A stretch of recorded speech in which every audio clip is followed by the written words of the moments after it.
February 1991.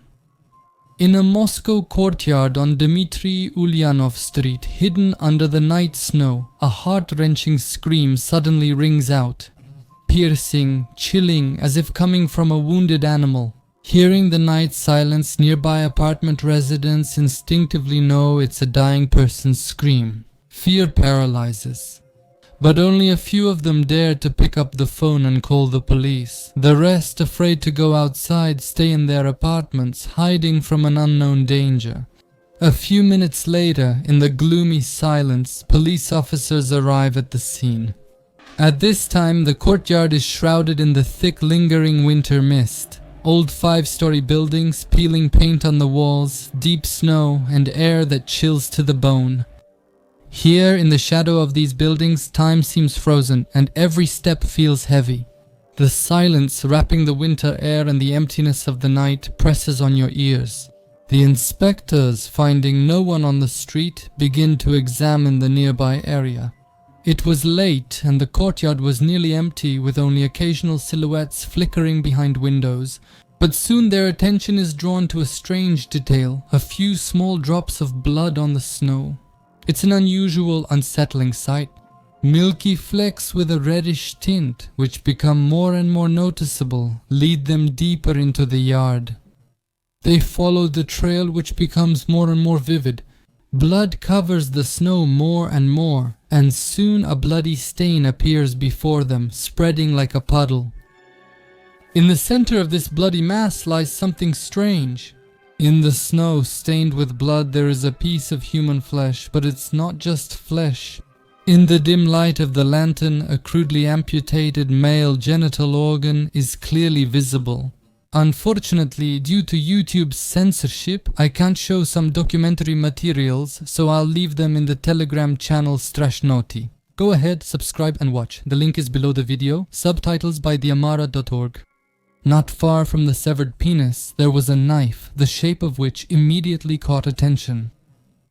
It's a small handmade knife with a handle made of dark wood featuring a distinct pattern reminiscent of African carvings with carefully carved designs, and the blade is narrow, slightly curved, with barely noticeable traces of rust.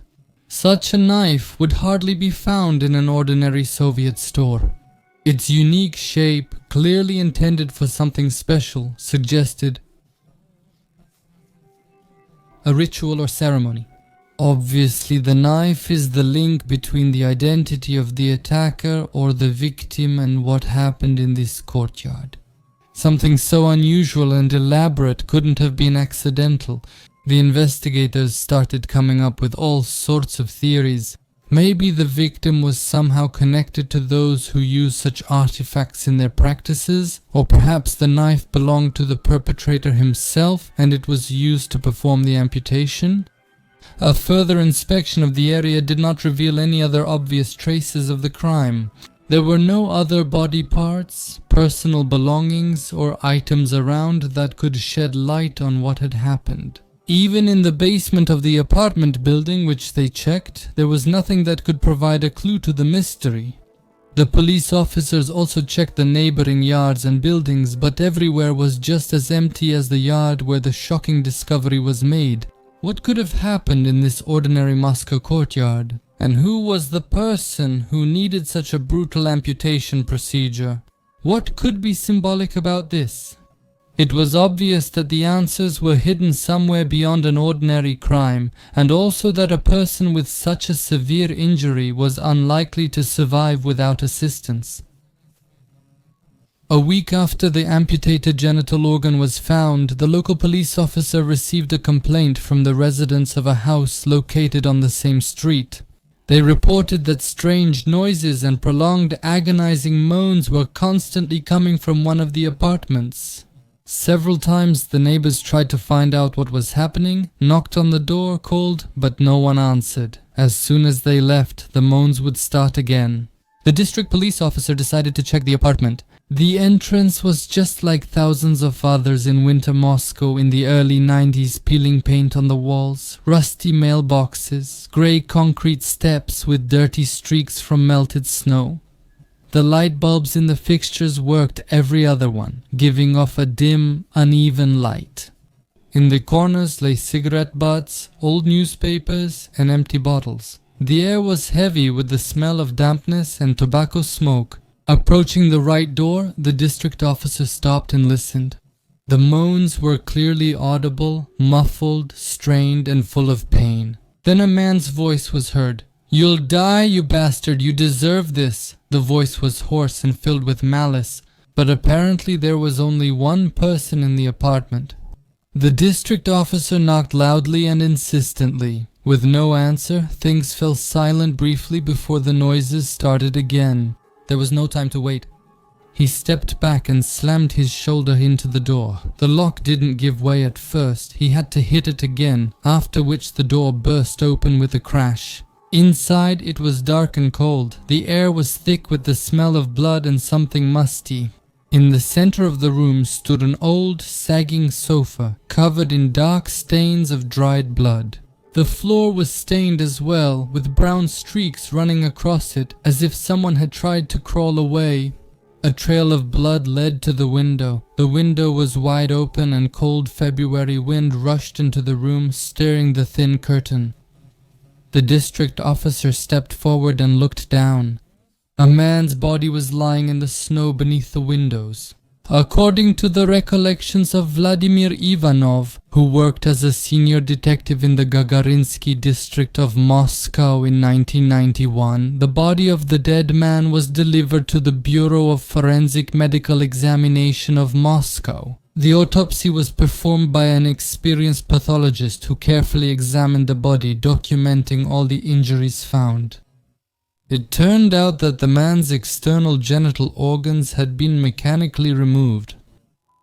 The cut was uneven, with clear signs of rough intervention, indicating that the amputation was unprofessional or violent in nature. In addition, the deceased's body showed clear signs of sepsis, a severe blood infection caused by the development of bacteria in the wound.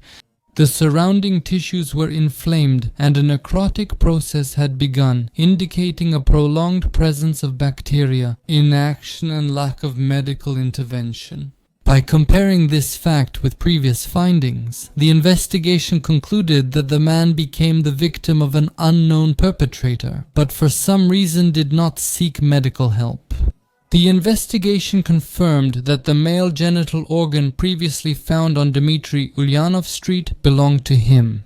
Obviously, attempts at self-treatment led to a severe infection. Pain, intoxication, and the realization of hopelessness eventually pushed his mental and physical state to the limit. When the district police officer knocked on his apartment door, the man made his final decision. He chose the only way out, in his opinion. He took his own life by jumping out of the window of his own apartment. The victim's identity was established in the shortest possible time. It turned out to be 40-year-old Yevgeny Kukushkin, a divorced man who worked as an equipment operation engineer at gas facilities. However, the deceased's biography raised questions. He was not an ordinary employee.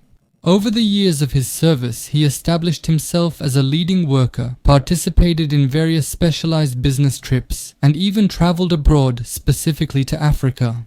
After World War II, the Union of Soviet Socialist Republics actively expanded its influence, including on the African continent, and one of the ways it did this was by strengthening ties with young, independent African states. Close relations were established with Ethiopia, Mozambique, Congo, and many other countries. It was not easy for a Soviet person to get to Africa.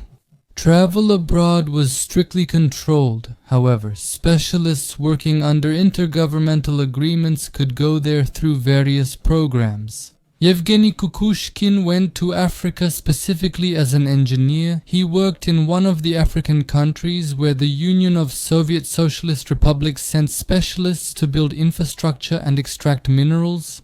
However, the very fact of his foreign assignments made his past more complicated and potentially connected to the events that led to his death. 6 years ago, Kukushkin returned from a long foreign assignment.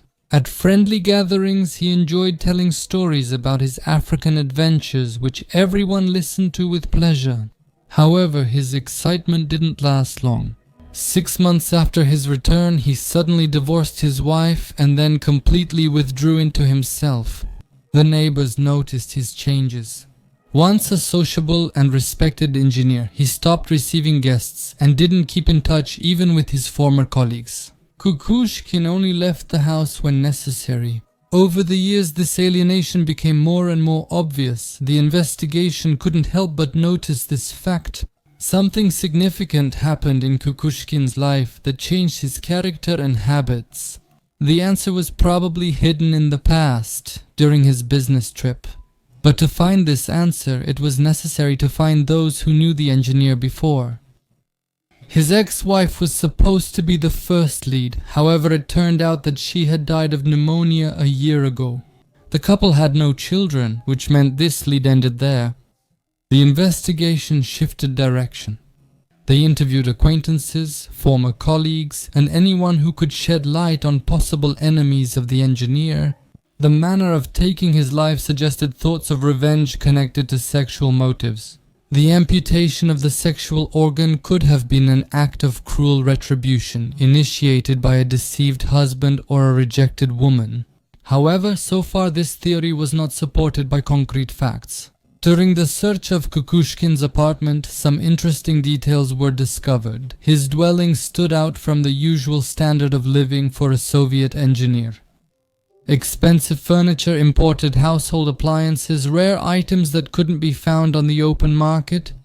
Among other things, there were also souvenirs from Africa, massive ritual masks and carved figurines. However, one item attracted the most attention, a knife case. Judging by its shape, it was the very case that once held the ritual knife found in the yard next to the amputated organ. This meant that the perpetrator was not improvising. He brought the amputation tool with him. He took it here, in Kukushkin's apartment. A few days later, it was quiet at Ho Chi Minh Square in Moscow. Snow covered the stone slabs like a fluffy blanket. The square was named after the founder of the Communist Party of Vietnam, Ho Chi Minh. A monument was erected in his honor. A somewhat strange sculpture depicting a face with an inscrutable gaze was placed in the center of a circle. In the morning, the police received a report about a person in the medical department lying lifeless in the park near Ho Chi Minh Square. The patrol officers went to the scene, but upon arrival they found nothing. Investigators began to search the area. Not far away, among the snow and mud, they came across Mikhail Fanev, a local drunkard, who was routinely making his morning rounds in search of empty bottles. The police's attention was drawn to a strange object hanging around his neck, a medical stethoscope. The police officers decided to question him, and the drunk admitted that he had seen a man in a medical coat, all covered in blood, whom the ambulance took away. And the stethoscope fell out of this man's hands and he picked it up. A check of the nearest hospital showed that a man with a stab wound in the chest area was brought to one of the hospitals. However, when the paramedics arrived at the scene, he was already dead. The cause of death was obvious. A deep wound inflicted in the solar plexus area led to severe blood loss, and the man died before doctors could examine and stabilize him. He had no identification documents on him, which made attempts to identify him more difficult. According to the recollections of Vitaly Zemtsov, an investigator from the investigative team of the Moscow City Prosecutor's Office who was handling this criminal case, the knife blow was delivered with such force that the blade reached the spine, deforming it. This indicated the killer's incredible hatred and that the blow was driven by rage and a desire to inflict as much pain as possible. The paramedics who brought the man to the hospital noted that he had no documents with him. However, one of the orderlies, who later testified, stated that the deceased had an amulet around his neck which was clearly unusual and carried some kind of symbolism. This amulet turned out to be a key element in the investigation. As it was later discovered, this was the very same amulet that was also worn by Yevgeny Kukushkin, the engineer whose body was found. The amulet brought from Africa was so rare for Soviet reality that its presence with both victims could not be a mere coincidence. This discovery led the investigators to consider a possible connection between the crimes, which significantly changed the course of the investigation. Interrogations of Kukushkin's colleagues who worked with him in Africa revealed several interesting and unexpected details that shed light on the engineer's personality. It turned out that Kukushkin brought back from his business trip a whole set of amulets, about a dozen identical ones, which he generously gave to relatives and friends, claiming that they possessed magical powers and protected against misfortune. Despite this, none of his acquaintances were able to identify the murdered man in the medical coat who had exactly the same amulet around his neck. In addition, Kukushkin's colleagues said that the engineer was a person prone to frequent affairs and promiscuous relationships. In Africa, during his business trip, he was a frequent visitor to local brothels, and as his acquaintances noted, he was always attracted to easily accessible women. He often boasted about his intimate adventures both in Africa and in the Union of Soviet Socialist Republics, and was not shy about sharing such details at friendly gatherings. When he returned to his homeland, his wife eventually couldn't stand the constant infidelity, and this became one of the reasons for their divorce. After some time, Mikhail Fanayev ended up at the police station again, detained for drunken, disorderly conduct.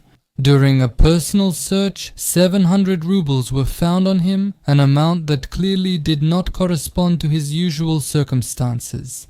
A drunkard who had long since sold everything valuable in his house could hardly have earned such an amount honestly. During the interrogation, Fanayev confessed that when he discovered the man's body on Ho Chi Minh Square, the man was already dead. He explained that before the police and ambulance arrived, he searched the body and took 1,500 rubles from it. The deceased had no documents on him. Fanayev swore that he had nothing to do with the death and claimed that he simply found the money on the lifeless body. To support his story, he handed over to the police a bracelet he had taken from the deceased's wrist. The bracelet became an important clue. On its reverse side there was a sticker with the name of a medical cooperative located not far from the crime scene. After that, the investigators went to the cooperative to check what connection might have existed between the deceased doctor and this institution. It is worth noting that medical cooperatives appeared in the Soviet Union in the late 1980s as part of economic reforms. These cooperatives provided paid medical services, and although they were formally supposed to operate within the law, in practice many of these cooperatives functioned in a grey area. The investigative team that arrived at the medical cooperative couldn't help but notice the strange behavior of the security guard. Talkative, with a smirk on his face, he was clearly trying to stall them and was doing everything he could to waste time, assuring them that the chief doctor was at an important meeting. At that moment, the sharp smell of burning filled the air, coming from inside the cooperative. The police officers and investigators exchanged glances. It was clear that this smell couldn't be a coincidence.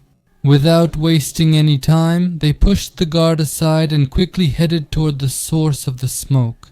The corridor was dimly lit, and each of their steps echoed off the walls. The smell of burning intensified. When they approached the chief doctor's office, it became so suffocating that the investigators pinched their noses in an attempt not to choke. In the chief doctor's office, smoke hung in the air. On the floor around the desk were the charred remains of documents. As the papers burned, they exhaled residual sparks, casting a dim light around the room. Meanwhile, Chief Dr. Andrei Gorbenko was already gone. The door to his office was open, and from the way the desk was carelessly left, it was obvious that he had hurried to escape. He destroyed everything before investigators arrived, and apparently that was the main goal of his actions, to erase all traces of his illegal activities. The search in the medical cooperative, despite its chaos and haste, produced results. In addition to torn documents and burned papers, the investigators found something strange, a whole line of falsifications. The cooperative workers were packing ordinary vitamins into small packets with strange names written on them. These were not medicines but dummies, placebos, a deception for trusting patients. Among the burnt documents and empty boxes, another object caught the investigators' attention, a group photo hanging on the wall of the chief doctor's office. In the photo, there were several people, the cooperative's employees. Some were smiling at the camera, some were looking away, but one of them seemed familiar. The identity of the person killed earlier in the square was confirmed. It was Anton Savatev, a doctor endocrinologist by profession. And now, when the investigators found out who he was, the details started to come together. The deceased turned out to be not just a victim of random violence, he was part of a criminal circle. The investigators went to search the apartment of the deceased Dr. Savatev, hoping to find at least some evidence that could shed light on his personal life and his involvement in the criminal activities of the cooperative and with the murdered victim. The apartment was modest, nothing attracted attention, but among the few finds there was one truly important item, a notebook, worn and faded, as if it had passed through many hands. At first glance there was nothing unusual about it, but upon closer examination it became clear that these were not just simple notes of names and phone numbers, as is usually the case with doctors or employees of similar institutions. Instead of names and familiar contacts, there were only mysterious abbreviations with strange numbers in between, and also the names of Moscow metro stations. At first, it was assumed that these could be payments for medical services, but amounts around 3,000 to 4,000 were much higher than even the most expensive medical procedure could cost, especially for those times. The entries in the notebook were organized in chronological order. The first part contained references to past meetings and the second part to upcoming ones. After carefully studying them, the investigators discovered that all the meetings were alternately linked to different subway stations. But what especially caught their attention was the entry about a meeting that was supposed to take place in 2 days at the same Akademicheskaya subway station. In connection with this, the investigators decided to carry out an operation to detain the suspected criminal. 2 days later, the officers went to the Akademicheskaya subway station. The park nearby was filled with people, students hurrying to classes, pensioners strolling with shopping bags, and random passers-by bundling up in coats against the February cold. The officers found themselves in a difficult situation. How do you identify the right person in this crowd without scaring him off? Cunning came to the rescue. They assumed that the person who arranged the meeting would be looking for someone in a medical coat. They selected an operative whose build resembled that of the deceased doctor, dressed him in a white coat over regular clothes, and sent him to the park. The undercover operative took a position by the bench, trying to look as natural as possible. He carefully studied the faces of passers-by, waiting to see who would approach. The minutes dragged on slowly, each second feeling like an eternity. And suddenly his gaze met the eyes of a man who had stopped a few meters away from him. It was Andrei Gorbenko, the fugitive head of the medical cooperative. His face, usually confident and calm, now showed confusion and fear. He clearly realized he was caught in a trap. The tension reached its peak. Gorbenko, seeing that it wasn't his acquaintance in front of him but someone unknown in a medical coat, suddenly turned around and ran. The undercover officer without hesitation rushed after him. The chase didn't last long. Gorbenko, not used to physical exertion, quickly ran out of breath. He stumbled over the curb, fell to his knees, and at that moment the officer caught up with him, grabbing him firmly by the shoulder. Gorbenko didn't resist. His breathing was heavy, his face was flushed, and despair flickered in his eyes. He was taken to the station, where the interrogation began immediately. Gorbenko, apparently realizing that there was no point in hiding anything anymore, began to testify. His voice was trembling, his words faltered, but he said that things were going badly in the cooperative. Soviet people weren't used to paying for medical care, since they grew up knowing healthcare in the Union of Soviet Socialist Republics was free. Patients weren't coming, money was running out, and debts were growing. Gorbenko was already ready to shut down the business, but then Anton Savativ appeared with a proposal that could bring them a lot of money. He suggested playing on people's fears of acquired immunodeficiency syndrome. In the Soviet Union in the 1980s, information about acquired immunodeficiency syndrome was limited, and the human immunodeficiency virus and the diseases it caused was still little known to the general public.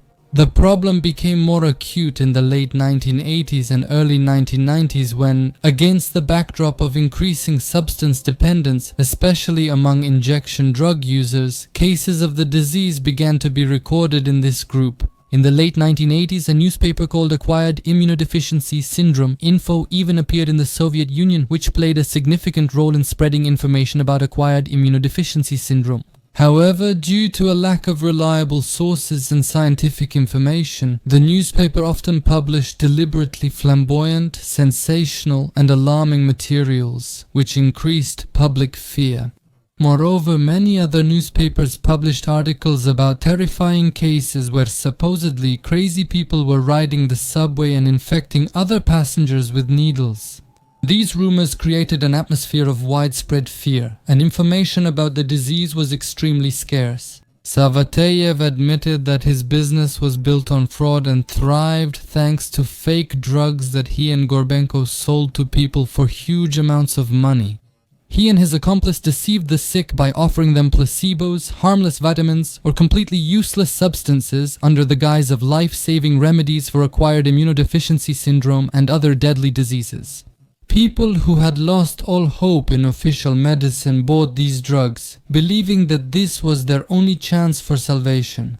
Anton Savatev didn't think about the consequences. For him, the main thing was the money earned from people's fear and pain. The drugs that he and Gorbenko sold had no effectiveness. They were merely the result of the greed and irresponsibility of people willing to trample over others and profit from human misery. During questioning, Andrei Gorbenko insisted he didn't know anyone wanted to harm Savativ. He explained that he went to the meeting in the park solely to warn his accomplice that the police had started taking an interest in his clinic. He knew that Savativ had a meeting planned and wanted to warn him so he could get rid of any possible evidence in time. Gorbenko said that he didn't know the details of the meeting, but clarified that near the monument the deceased met with only one person, the husband of a woman named Anna Solovyova, who had recently been admitted to the hospital. The investigation led the investigative team to the district hospital, where it turned out that Anna Solovyova, the wife of Gleb Solovyov, had already committed suicide by slitting her wrists. The task force, having received information about a possible connection between Anna Solovyova's husband and the death of Savativ, went to the address where Gleb Solovyov lived. He was soon detained, after which, during the interrogation, he fully confessed and described in detail how everything actually happened. Vitaly Zimtsov, an investigator with the Moscow City Prosecutor's Office, recalled that during interrogation, Gleb Solovyov shared details about his life with Anna. He said that they were happy people, living an ordinary, quiet but prosperous life. Gleb and Anna had good jobs, a circle of loyal friends, and shared plans for the future. Together, they raised their daughter Maria and dreamed of a bright future full of harmony and happiness. The tragedy in the Solovyov family began when Anna tried to help her friend and her friend's husband Yevgeny Kukushkin, whom she had known since her student days. Yevgeny had recently returned from his assignment in Africa, and his relationship with his wife was on the verge of breaking up.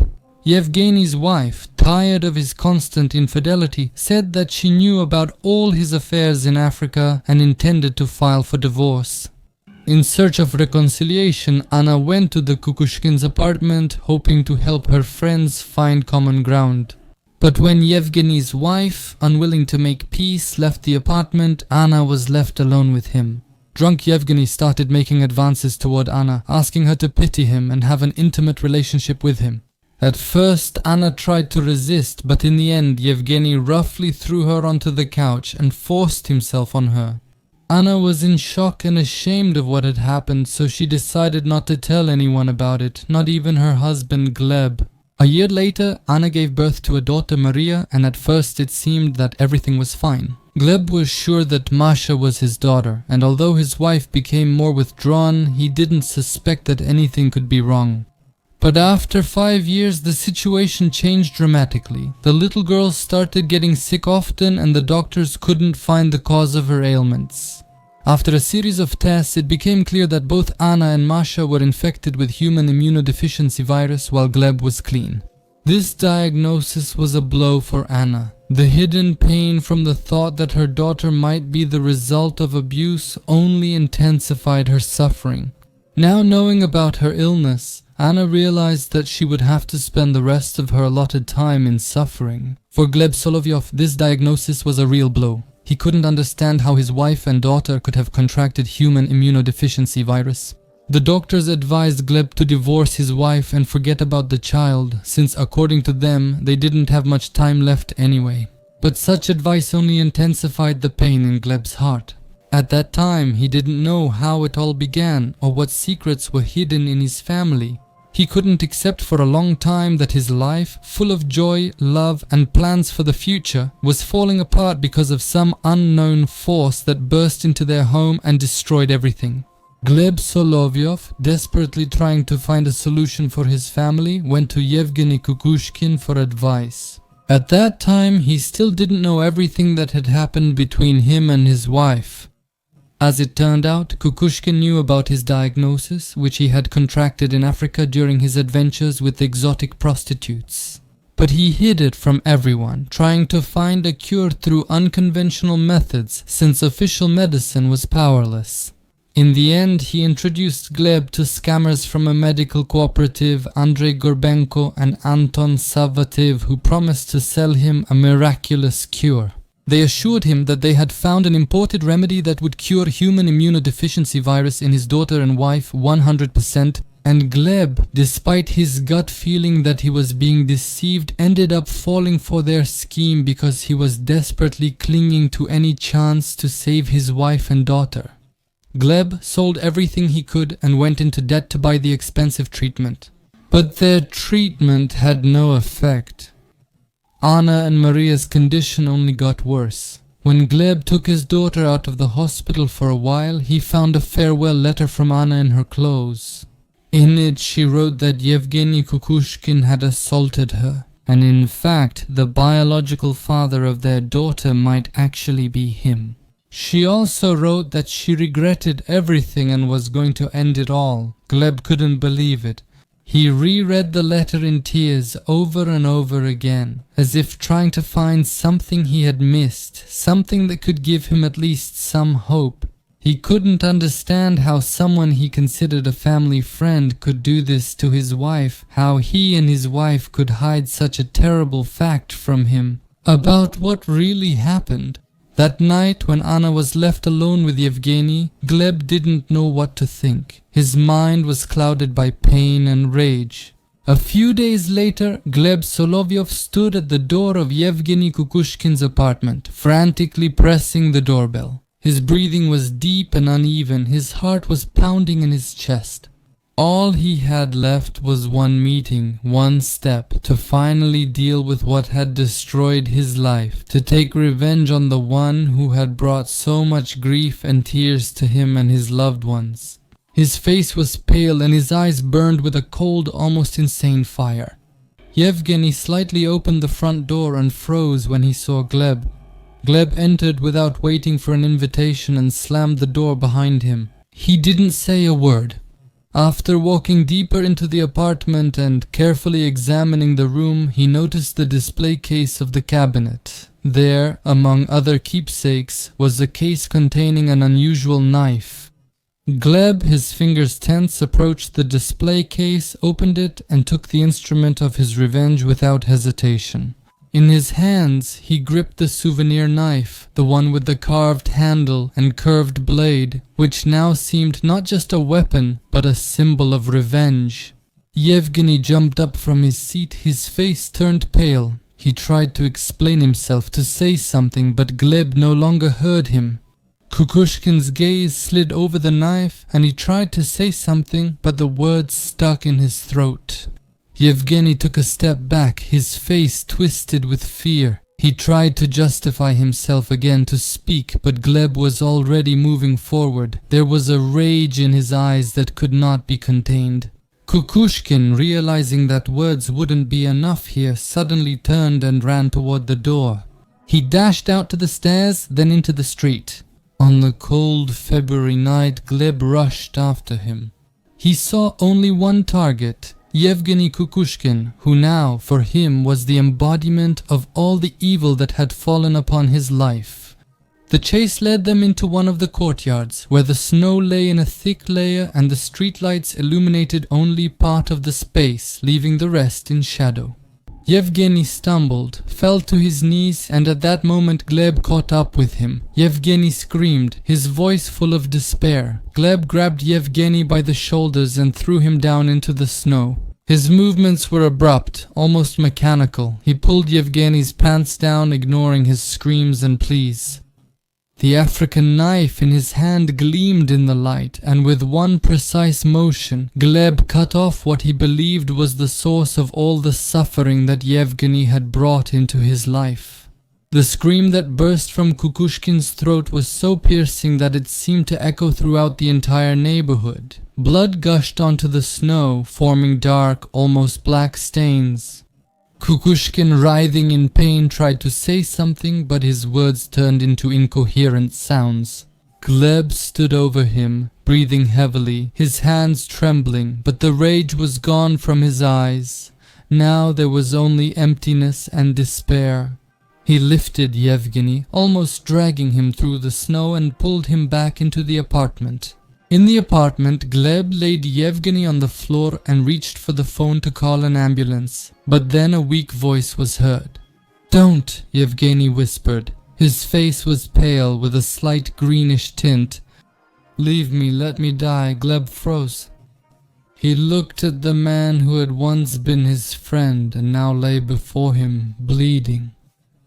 There was no hatred in his eyes, only exhaustion and bitterness. He put down the phone and sat on the floor next to him.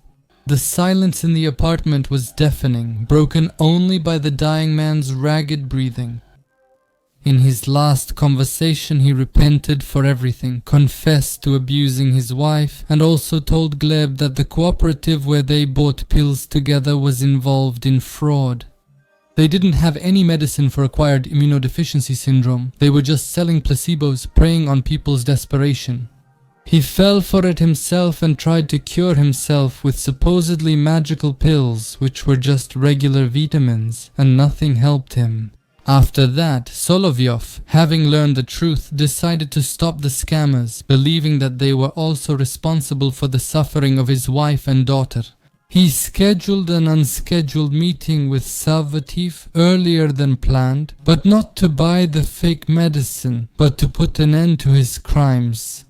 Anton Solovyov, Gleb brutally took his life early in the morning amid the bustling dust of Gleb Square near Akademicheskaya metro station. He planned to go to the hospital to tell his wife about his revenge and stop her, but he was intercepted by police officers at his home address. After his arrest, Gleb received yet another terrible piece of news. The police officers told him that he would no longer be able to see his wife or talk to her about anything, and stop her, because by that time Anna had already taken her own life. Realizing the full depth of the tragedy, Gleb agreed to cooperate with the investigation. The only thing he asked for was to let him say goodbye to his beloved daughter Masha. As for Andrei Gorbenko and the activities of his cooperative, a separate criminal case was opened against him and several of his subordinates. However, the results of the investigation as well as the exact punishment he received are currently unknown. Moreover, to this day, the exact number of people who became victims of the fraudsters remains unclear. In 1991, Gleb Solovyov was sentenced to death, but later the death sentence was replaced with 15 years in prison. If he was denied parole, Gleb was supposed to be released in 2006. However, it is currently unknown whether he served his full sentence and whether he reunited with his daughter after his release. And nothing else is known about him at all. It is not even known if he is still alive, and if not, when he passed away. Nothing is known about the fate of his daughter Maria either. And what do you think about this case? Write in the comments, leave your reactions, hit the bell, subscribe to Telegram. I'll leave additional materials there.